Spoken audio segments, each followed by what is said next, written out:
Lubot ng gitna.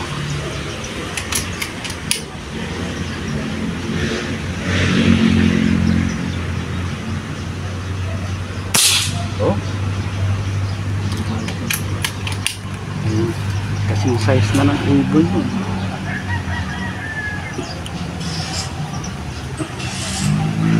Masarap ang target ito.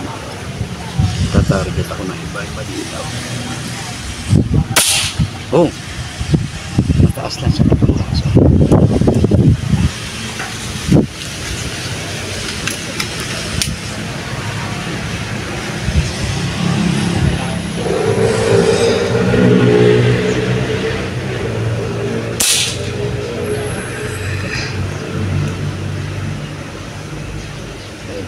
Ano na to? Step na naman ibon dito. Wala ba din mga dapat? Pero malayan yan.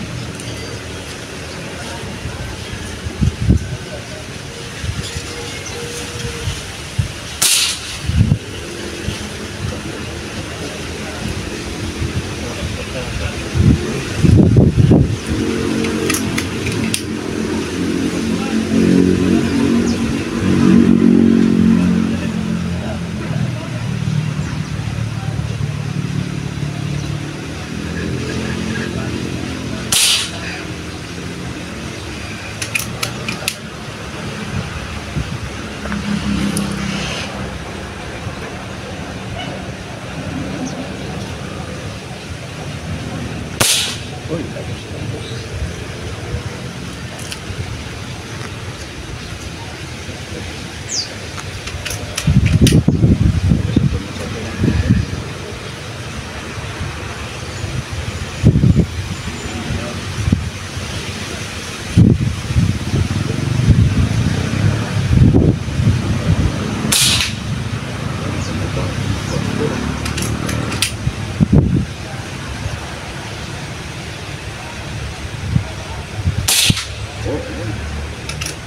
Pangit ng isang bahay.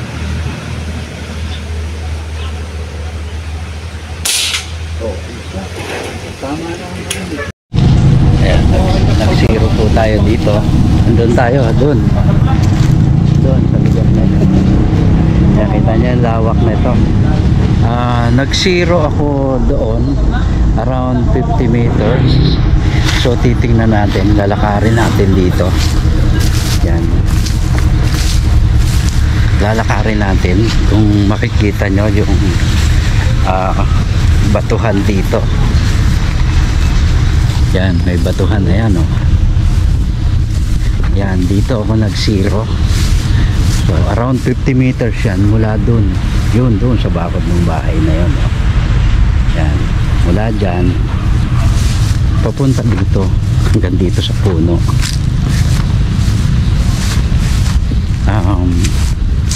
Maraming ito na yung mga bato. Ay, nagmamadali tuloy ako paglakad.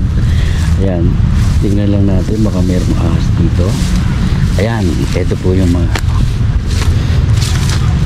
yan, dito kung mapapansin nyo, ilang shots yan, ilang shots tumama dyan. Dito, ayan, kung ilang shots ang tumama. Kasi pag nagsisiro tayo, hinahabol ko paakyat mula sa baba. Ayan, dyan. Tapos dito, ayan. So dito, hindi lang 5 shots yan, pati dito. Kung makikita nyo, lalaki ng butas eh. Ayan, ilang shots yan, marami rin yan. So madami na, nakakatatlong mag na tayo, 3 magazine. Tapos dito ko inubos yung dito ko inubos yung tabi po. Dito ko inubos yung isang magazine. Yan, kung makikita nyo dyan. Ayan, dito 4 na pellet dyan. Tapos dito isa.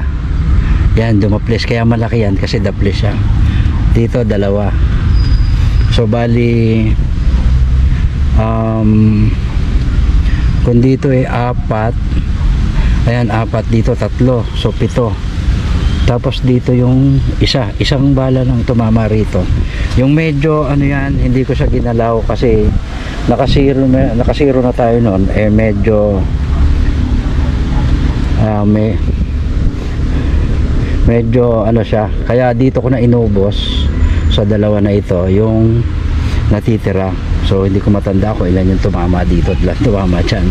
Pero dito, isa lang dito, may pellet na magaan na nagtaka ko bakit sumala. So ayan, sa ngayon, yon yung barrel natin.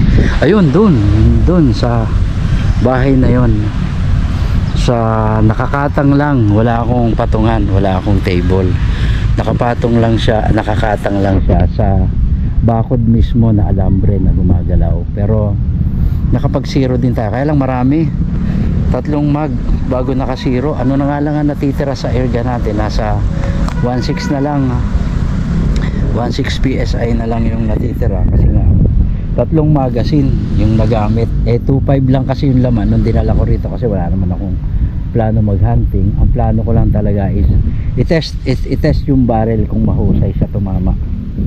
So kaya dito ako una sa bato, para hindi magkaroon ng mark yung ugat ng puno, para pag dyan ko natitestingin. So ang ganda ng kasi may isang, hindi kasi tayo nag-weigh, hindi tayo nagtimbang ng pellet, at hindi rin tayo nag-resize, kaya po ganyan. May at least 2 position lang yung tinamaan niya.